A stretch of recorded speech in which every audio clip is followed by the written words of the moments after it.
মোদিকে কি বলবো, সে আমাদের দুলাভাই হয়।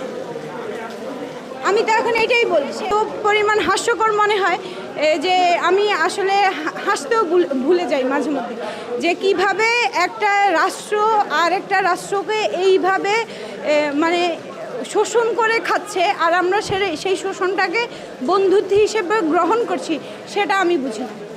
পানি ছাড়বে না, কিন্তু ওরা দফায় দফায় পানি ছেড়েছে, বাংলাদেশ প্লাবিত করেছে। আমরা গত ৩৫ বছর ধরে ওরা মুহুরীর এই বাঁধটাতে ওরা পানি ছাড়তো না, তাহলে এখন কিভাবে এত পরিমাণ